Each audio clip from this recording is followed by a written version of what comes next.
السلام عليكم ورحمة الله وبركاته. نحمده ونصلي على رسوله الكريم. أما بعد قال الله سبحانه وتعالى في القرآن الكريم: أعوذ بالله من الشيطان الرجيم. بسم الله الرحمن الرحيم. ولا تلقوا بأيديكم إلى التهلكة وأحسنوا إن الله يحب المحسنين.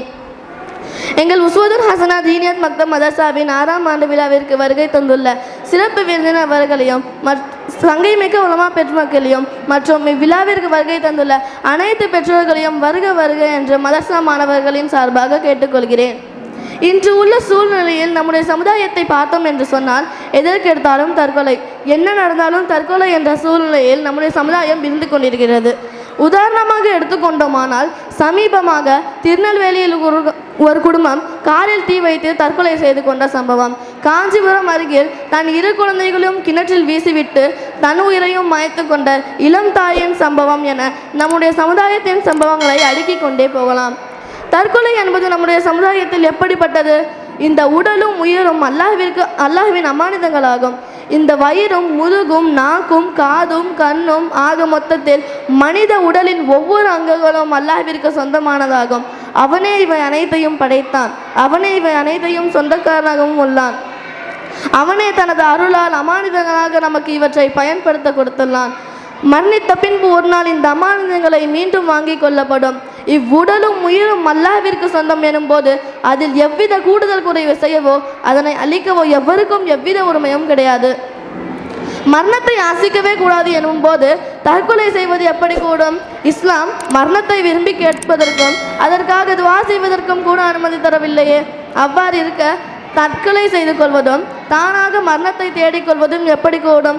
நபி ஸல்லல்லாஹு அலைஹி வஸல்லம் அவர்கள் கூறினார்கள்: உங்களில் எவரும் மரணத்தை ஆதரவு வைக்க வேண்டாம், அதற்காக துஆவும் செய்ய வேண்டாம்.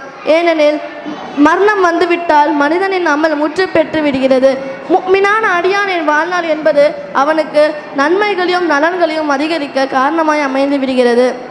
ஹல்ரத் ஜாபிர் ரலியல்லாஹு அன்ஹு நபி ஸல்லல்லாஹு அலைஹி வஸல்லம் அவர்கள் நவின்றதை அறிவிக்கிறார்கள்: நீங்கள் மரணத்தை ஆசிக்க வேண்டாம், ஏனெனில் மறுமையின் திடுக்கங்கள் மிகவும் கடுமையானதாகும். அதற்காக நீங்கள் தயாரிப்பு செய்து வைத்துள்ளீர்களா?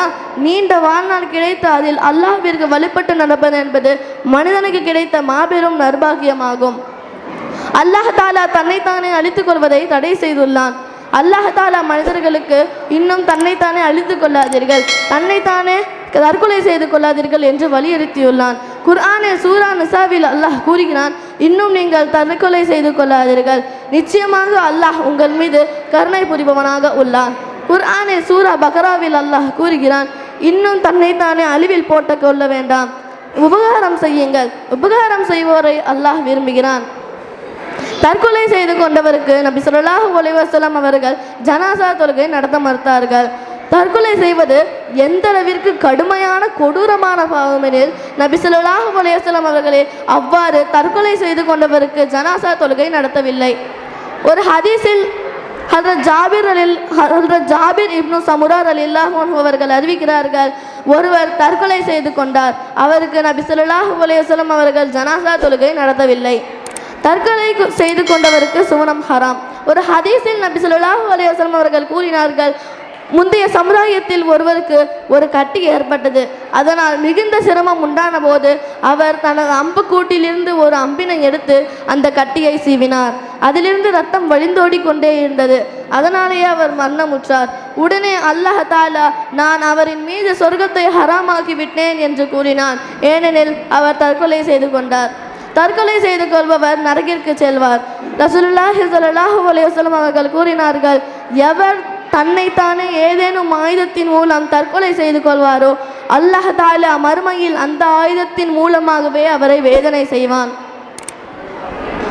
எவ்விதம் தற்கொலை செய்தானோ அதுபோன்றே தண்டனையும் கிடைக்கும். ஒரு ஹதீஸில் நபி ஸல்லல்லாஹு அலைஹி வஸல்லம் அவர்கள் கூறினார்கள்: எவர் தமது கழுத்தை நெரித்து தற்கொலை செய்து கொள்வாரோ அவர் நரகிலும் அவரது கழுத்தை நெரித்து தற்கொலை செய்து கொண்டே இருப்பார். எவர் ஈட்டியால் தன்னை குத்தி தற்கொலை செய்து கொள்வாரோ அவர் நரகிலும் தன்னை ஈட்டியால் குத்தி கொலை செய்து கொண்டே இருப்பார். பிறிதொரு ஹதீஸில் நபி ஸல்லல்லாஹு அலைஹி வஸல்லம் அவர்கள் கூறினார்கள்: எவர் இரும்பை கொண்டு தற்கொலை செய்து கொள்வாரோ அந்த இரும்பு மறுமையில் அவரது கையில் இருக்கும். அவர் அந்த இரும்பை கொண்டு தன்னை அடித்து கொள்வார்.